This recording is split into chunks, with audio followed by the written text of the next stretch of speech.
Thank you so much for inviting me today. And I feel quite honored to be here, to also be opening the Dialectics of Justice series. I think it's a very important initiative that you all have started in order to address social justice and, as a core issue in all of these various um, subjects that we generally talk about. We lose our vision towards social justice. And I think it's very important that you all have come up with a dedicated series on this. So I would first like to commend the group and the initiative. Second, I feel very underconfident right now because I do not speak Tamil and I could not understand much of the introduction. But I hope that I can speak slowly and there will be some form of translation. And at some point, I also hope to pick up the language. But thank you very much for inviting me here. I'm very honored to be in the presence of many people that I admire. So I don't know how I will say anything that we already don't know. But I think it's an esteemed audience and people who have been working in various ways in the people's movement and in people's struggles across Tamil Nadu and also nationally. And I have a lot to learn from all of you, but I'll try and make an attempt to discuss some of the issues more in a discussion format so we can take these discussions forward also in our work. And please forgive me if I leave out on anything. I hope this, it just starts a discussion to begin with. So my topic here is to talk about environmental justice and to center the environmental justice in the framework of social justice, because we had already discussed between Comrade Thaigo and me that without social justice, there can be no environmental justice possible without ensuring social equity, without ensuring the right to equality, without ensuring public participation. There is no way in which environmental justice can happen. In fact, to begin with, there's this very popular saying now that environmentalism without class struggle is gardening. Similarly, in our case in India, we can say that environmentalism without caste struggle is just like gardening. So I think it's a very important thing for us to recognize that environmentalism and nature conservation or environment protection happens at the local level. And hence the local community's rights are the most important when we talk about environmental rights. Somehow in this larger global, debate on climate and environment and this whole discourse that takes place on, accountability, the rights of the community are completely lost. And so social justice is the only way that we can achieve, environmentalism. And all our work in terms of environmental rights work has to be centered around it. But just going down, I mean, this is not something that, is a new thought. Dr. Babasaheb Ambedkar had extensively deliberated on environment and at the time of the drafting of the Constitution. And he had spoken about, three chains in which society operates when it comes to the environment. First, he spoke about the external nature, which means the relationship between people, which are defined by caste relations. At that stage, in the external nature, we are all supposed to have equal rights. However, in the second stage, where we expect all to have equal rights in terms of nature for all, actually the nature becomes a right, or the right to environment becomes a right that is, because of these caste relations and because of casteism, enjoyed mainly by the upper caste. And then finally, what does it lead to? It affects the social nature. It creates an imbalance in the social nature because of casteism. Now, if we want an environmental balance to be maintained, it is extremely important that irrespective of religion, irrespective of caste, irrespective of creed, the right to environment is placed at the center, and that we all get a right to enjoy it. Now, one of the biggest things that Dr. Baba Sahib Ambedkar that said that we need to fear is monopoly. If any dominant force, dominant caste, dominant group, has control over resource, has control over natural resource and the environment, it will result in both in social injustice as well as an imbalance in the environment. Because this force will exploit the environment and it will result in environmental destruction. And the impact of this will be faced by those who come from the underprivileged sections. So what was actually contemplated by Dr. Baba Sahib Ambedkar at that time also was a green democracy, a democracy which, embedded green politics and a green ecosystem where monopoly was taken away and instead, participation of the most underprivileged sections was contemplated in the democracy. And social justice was at the core of this green democracy. So this is actually the kind of democracy we envision when we look at environmental justice. But what we see today is the complete opposite of it. Now, this is talking about our social justice roots when it comes to environmentalism. But even if we look at the basic principles of environmental justice internationally, some of the most understood, international principles of environmental justice start first with all of us, every individual, getting access to information. So in order to achieve environmental justice, one of the first things that we need is information. Information, for instance, if a project is coming up in our area, because of which certain community is going to get displaced, that community must have information that first this project is coming up, what is the purpose of the project, what are the, how are their rights impacted? Is this project even feasible? Are various approvals that are required to be taken, are they taken? Is the impact of this project on environment, on social rights of the people, are they taken into consideration?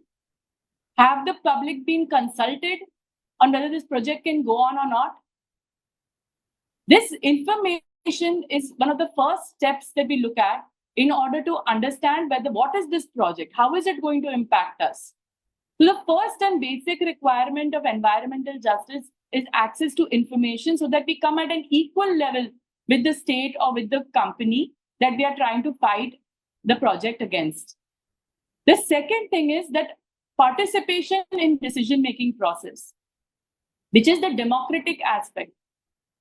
Without our participation in the decision-making process, whether this project should come up or not, is this project beneficial to us or not? Whether our consent has been taken, what is called in the international terminology as free, prior, informed consent, FPIC. In our own laws, in the Environment Impact Assessment Law that we have, Environment Impact Assessment Notification of 2006, it is the step which is called as public consultation. In our land laws, we have a chapter on social impact assessment. Similarly, in the Forest Rights Act, in PESA, there is a process to take Gram Sabha consent. So all this forms part of the participation, the right that we have to participation in the decision-making process. So first we need information, because if we don't have information, we can't fight for our rights. We can't criticize the project. We will not be able to stand up for ourselves. And we will not have adequate information in order to raise an opposition. Second is participation in the decision-making process. The third is the impact assessment of that project, whether it is environmental impact assessment, social impact assessment, whether we are looking at the cumulative impact assessment, which is not even looked at these days. Until now, it is not recognized within our environmental justice framework, the cumulative impact assessment, because now it is no longer about one project. Simultaneously, we have 2 and 3 projects which are going on in an area. One can be an infrastructure project, one can be a power project, it can be 3 infrastructure projects. Like in Bombay, we have more than 3 or 4 infrastructure projects which are impacting the coastal communities. So similarly, you can have a cumulative impact of all the developments that are taking place in the area need to be understood. Just talking about the impact of one project will not be sufficient. So the third very important aspect is the impact assessment, social as well as environment. Now, when we talk about social impact assessment, we're also looking at how is this going to affect the rights of the community? How is it going to take them back? They might take away their right to land, which will again push that community back into poverty. It might take away their right to livelihood, their traditional livelihood, which has sustained them for centuries, may be lost because of the project. We had a case we've had many cases in Maharashtra and in Gujarat, where especially with the coastal communities and port projects that are being built, the coastal communities' traditional livelihoods have been affected. Similarly, in Karnataka, in coastal Karnataka, there is a project coming up in the name of Hunavar Port. Again, it is impacting the coastal communities over there who have had sustained livelihoods for centuries, and they will no longer be able to fish once the port comes up. So these projects have a huge social impact. When it also affects the livelihoods, it means the communities will be forced to leave a place where they are well settled and migrate to cities to look for jobs, where they will face even more casteism, where they will face even more, lack of amenities, lack of basic rights. The cities itself cannot accommodate the needs of its people. And with people coming from outside, it completely neglects their needs. So again, it results in migration. Similarly, children in the community, they lose out on their education. Right to health of the community suffers because of the damage to the environment.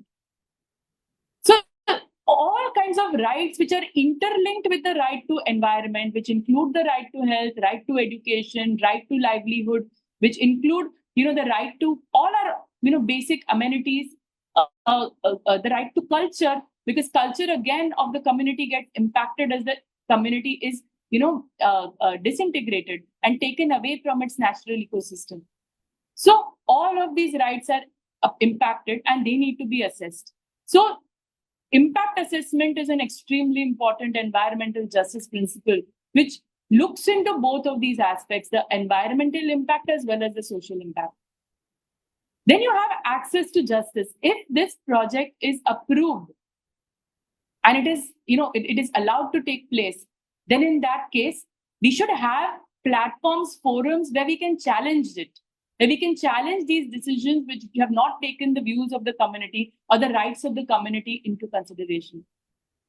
Access to justice, we need both in terms of preventive justice. If something is damaging the environment, to be able to prevent it. For instance, if there is a polluting activity in a village, like we had Tuticorin, where there was a polluting industry which had been set up. There should have been preventive action in order to prevent it. But because the rights of the people were violated, because the project was allowed to continue for such a long time, they were supposed to at least get access to remedy through the courts. However, the courts also failed the community, and the community had no choice but to come down and protest. And when they protested, they faced the reprisals of the state. There were killings that took place. People were shot down when they exercised their right to democratic protest. So access to remedy is extremely important. If the courts intervene and they stop that project from taking place, communities will not have to take to the streets. Communities will not have to look at other means to protest the project, which is literally killing them, which is taking away their livelihood, which is taking away their lives. So preventive measures, remedial measures, and also compensatory measures. The whole principle of absolute and strict liability comes from compensatory measures. Similarly, the principle of a preventive or precautionary principle, as we call it, is what is the core of the preventive measures. And we also have the polluters pay principle, where if a body or a corporate, it causes any kind of pollution, then it has to pay, it has to compensate for it. So these principles which are there of environmental justice, which are remedial principles, they need to be accessible to the people. Any community should be able to should be able to access the courts, should be able to access the National Green Tribunal, which is the environmental court. They should be able to access ministers. They should be able to access the ministry with complaints. Now, that is again a very important principle of environmental justice, which can bring people to an equal footing where they can go and fight for their rights. And finally, the democratic spaces. All environmental struggles have been struggles of life and death. If we are not able to give justice through any of these means, if all of these steps are, subverted, we do not, if the people are subjugated and they are required to fight for their rights, they will take to the streets. And the democratic spaces should be made available. We have, for instance, in our Indian Constitution, Article 19, which provides to us the freedom of speech and expression. It provides to us the freedom of association and assembly. And these are the core of our democracy. People's participation in democracy is through these principles. And without the democratic space, which allows us to protest, which allows us to protect, our rights, we will not be able to exercise our rights as citizens in a democracy. For this also, we need, which has become an additional concern, and so I'm going to add it here, the protection of environmental defenders. Those who are raising their voice to protect the environment, to ensure environmental justice, they need to be protected. And that is something that, according to international law today, according to the United Nations today, is a responsibility which has been vested in the human rights bodies. So these are some of the basic requirements if we look at environmental justice. Now, coming to what is the situation today? Are these requirements being fulfilled or not? And I think that's where the challenges come in. What we're seeing today, and I'm going to raise only a few of them because it's a very long discussion, a discussion that we cannot, possibly, do justice to in a little time frame.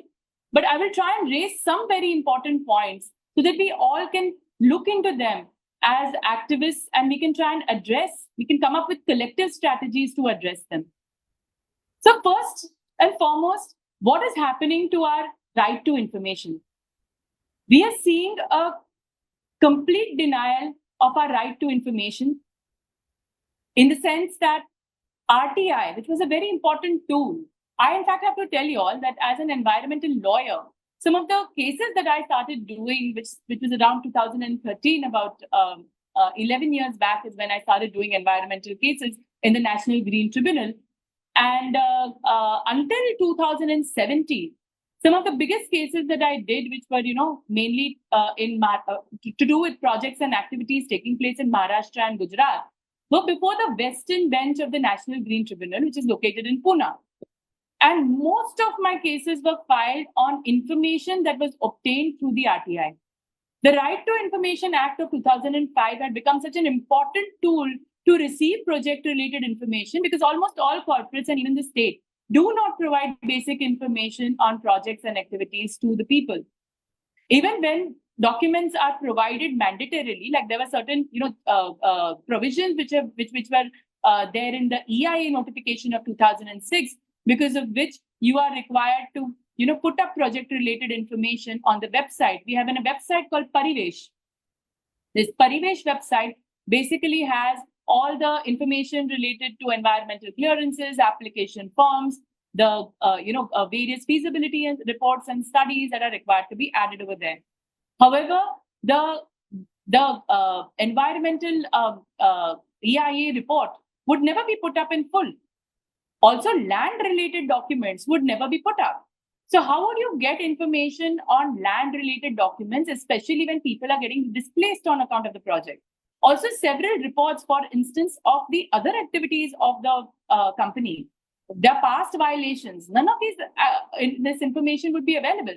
So how would you get any of these specific information? You would have to apply for the information. And RTI was a very important tool to apply for this information. But what happened post 2016 and 2017, because there were so many orders that were passed against the Gujarat government, against the center, as well as on several projects, by the National Green Tribunal, two things were done.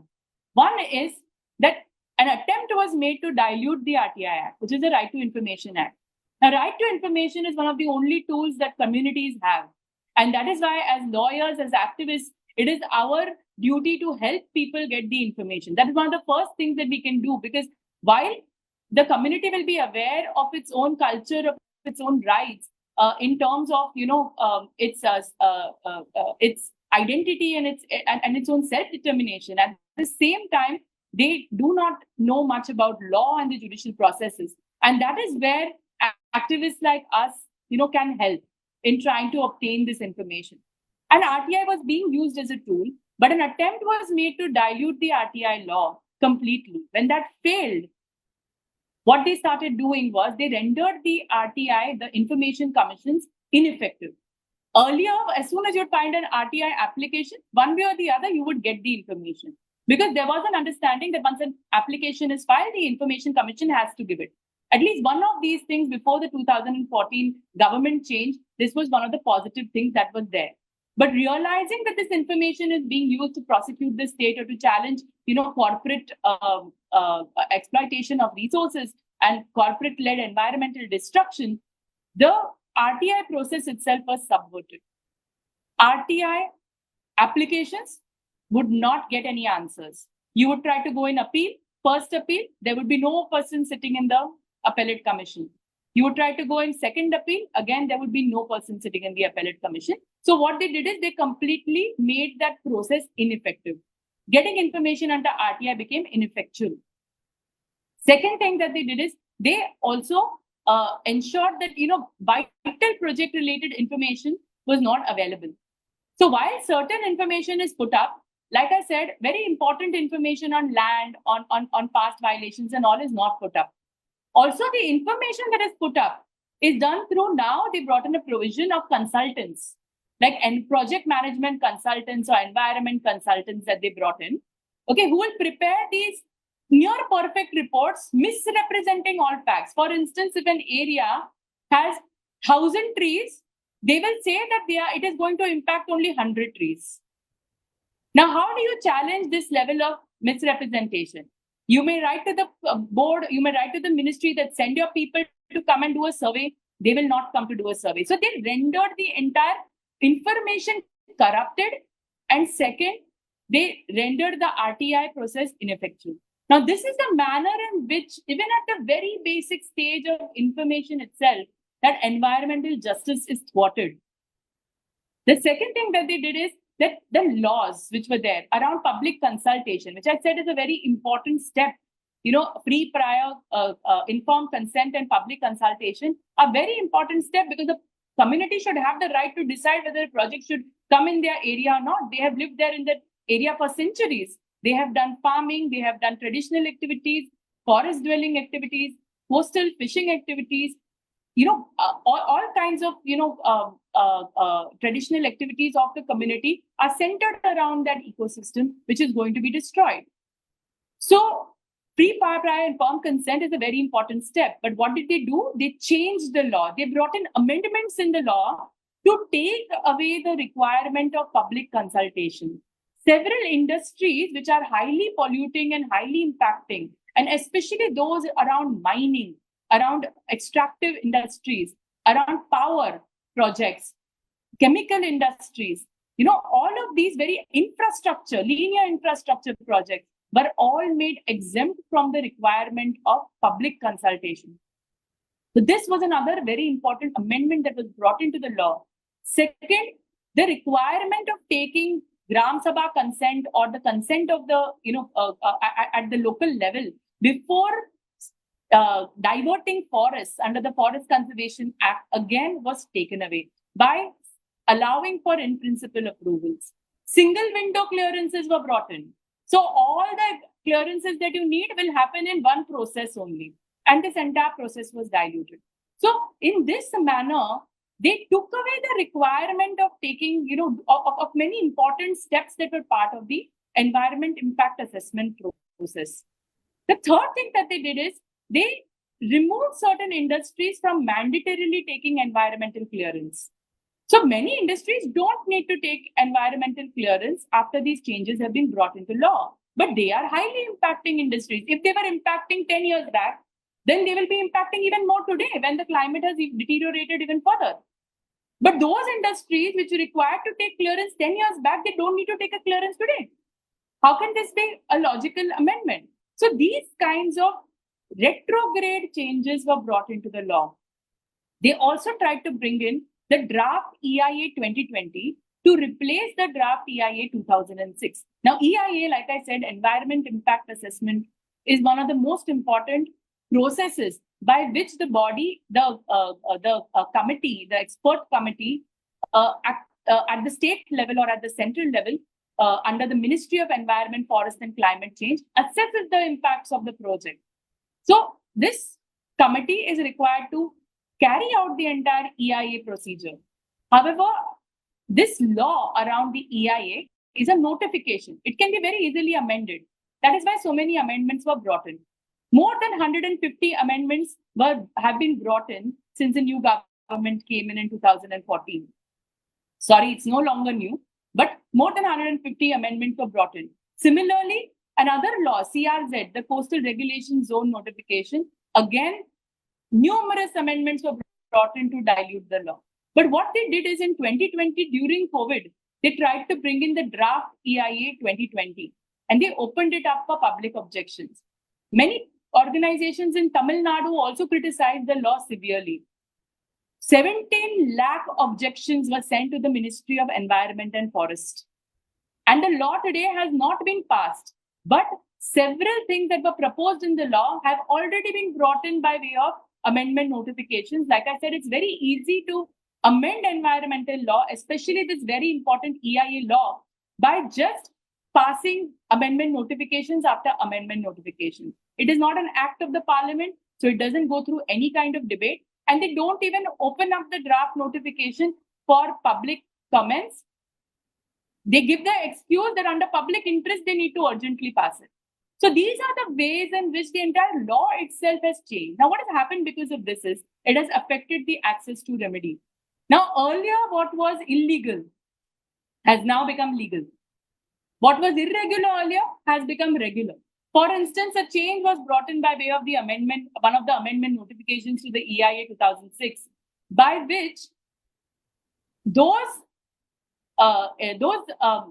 projects and activities that had not obtained prior environmental clearance, which is the important part of EIA notification 2006, is that no project and activity can continue if it falls under the EIA notification 2006. It cannot commence, without taking a prior environmental clearance. They need to take an environmental clearance. We call it as an EC. Now, they brought in a change by which they allowed a 6-month period in which those companies that had violated, because they have violated, if they've set up an industry without taking prior environmental clearance, it is an illegal industry. It is a violation. They gave a 6-month window period in which those industries can apply for regularization. Now, these are the kind of changes that were brought in order to allow corporates who they work with, who they are in nexus with, to go ahead with their illegalities.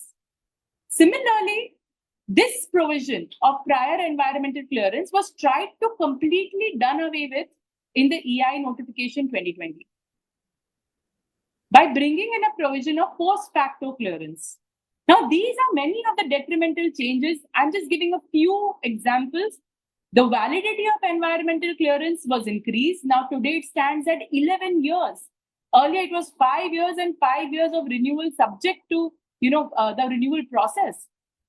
All these laws have been at a time when we are facing the worst climate impact and where we need stricter laws and where companies need to be regulated to ensure that, they do not damage the environment and the rights of the people. We are seeing that all these laws which protect the environment are being diluted. So this is the manner in which so many changes were brought in. Again, that has taken us away from environmental justice, taken us 10 steps back. Now coming to the final point, and I understand that I am under strict time limit, so I'm not going to try and exceed this too much. This is a very important point and this all of us know.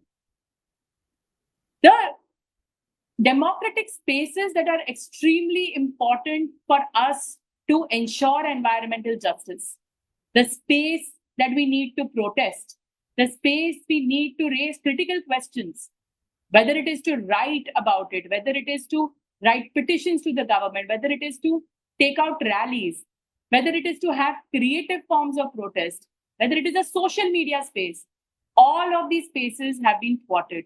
And so the final expression that we have, in order to get these spaces has been completely thwarted. The spaces have been taken away. So these shrinking democratic spaces have led to a situation where anybody who raises their voice on the environment, whether it is an RTI activist filing an application in order to find information about a mining mafia, RTI activists are, most of the time, if we see the RTI activists who are being killed or who are being attacked, are the ones trying to obtain information about sand mining, are the ones who are trying to obtain information about land, about corruption. And they are the one set of defenders who have been killed the maximum. Second, Adivasis who are trying to protect their rights. The rights of Adivasis are internationally recognized. The Indigenous Convention of the UN, which provides for laws to protect the rights of indigenous communities, has not been implemented in our country. There has been a demand for a moratorium on the diversion of forests, on the destruction of natural resources, which the forest-dwelling communities rely on. That has not been, that is not being taken into account. The Adivasi communities are being instead persecuted. They are being labeled as Naxalite. They are being labeled as Maoist. They have been labeled as insurgents. And there has been killing, disappearances. There have been attacks, assaults on women Adivasi defenders that have been taking place, especially in states like Odisha, Jharkhand, Chhattisgarh, which are hubs of natural resource, where mining activities are the most rampant. Similarly, Adivasi communities or indigenous communities across the coastal areas and across the forests, whether they are in the north or whether they are in the south, are being attacked when they are trying to criticize or oppose projects. Peaceful protests are being criminalized. And the space to protest itself has shrunk, not just in the far-off areas and the ecologically fragile areas where they live, because they're also facing the impact of climate change the most, because they live in ecologically fragile areas, but also in urban cities. Today in Bombay, there is a perpetual imposition of Section 144. Even in Tuticorin, when the firing had happened, there was imposition of Section 144 at all points of time. And it was illegally done. The Section 144 imposition happened at a time when the protest had already been announced, and people were criminalized. There were hundreds of FIRs that were filed, and it was only because of the High Court's intervention and because so many friends over here, who intervened in the High Court at that stage, that the people's criminalization was halted. So this is the manner in which not just in one place, but in every place we are seeing the heavy arm of the state on people who are raising the question of environment. Even in Maharashtra, even in a city like Bombay, youth protesters have been criminalized who came out in order to save the only green lung of Bombay, called as the RA forests.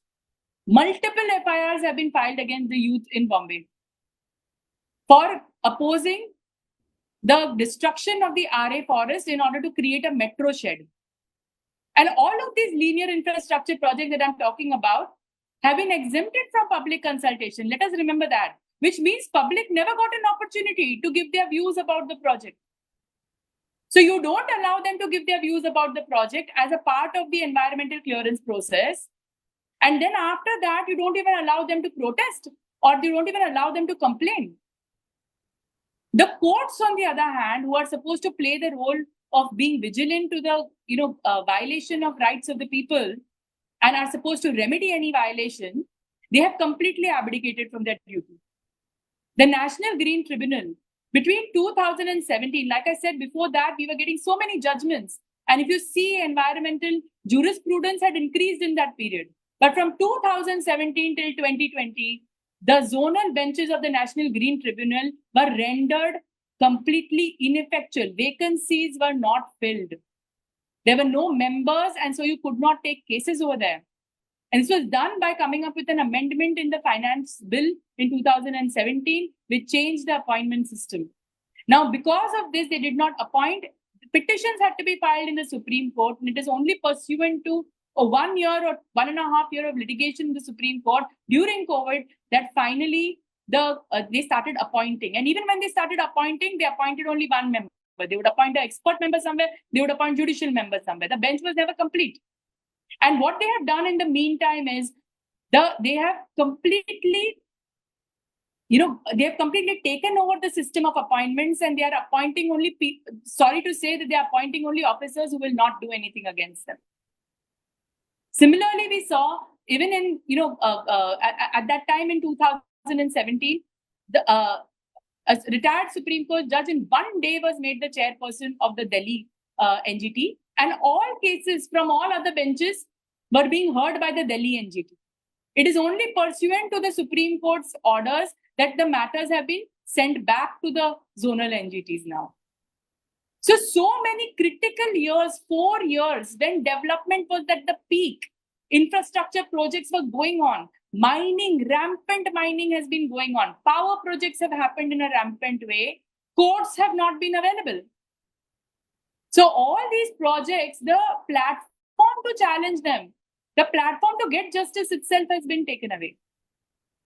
So this is the manner in which we have seen both the rights, whether they're inside the court or the outside the court, have been impacted. And that is why to center environment becomes extremely important. The worst kind of damage has happened to the environment. Today we are facing heat waves. At the same time in Assam, there are floods going on. One after the other, our country is facing disasters. Some of the biggest GDP losses of the state have happened because of the loss of property, the loss of livelihood, and the loss of infrastructure on account of disasters. And they are not natural disasters anymore. They are all human-induced disasters. They are disasters because we are not able to prevent or stop destructive development. So that is where I feel our role in taking forward the environmental justice debate becomes very important. And the Tamil Nadu organizations have always taken this, have been at the front line of taking environmental issues. And for us to continue to work together, I think is going to be extremely important. One, to get back all our laws. The laws that we have lost, we need to get them back. We need the legal protections back. Second, to get back our space, our right to, give our, to participate in the democracy, to our right to protest, our right to, be consulted. And third, it is to, put in place a robust mechanism where these destructive development activities are put to a stop. We cannot afford more pollution. We cannot afford more destruction of the environment. So that is what I want to end with. But thank you very much. I hope I haven't exceeded my time.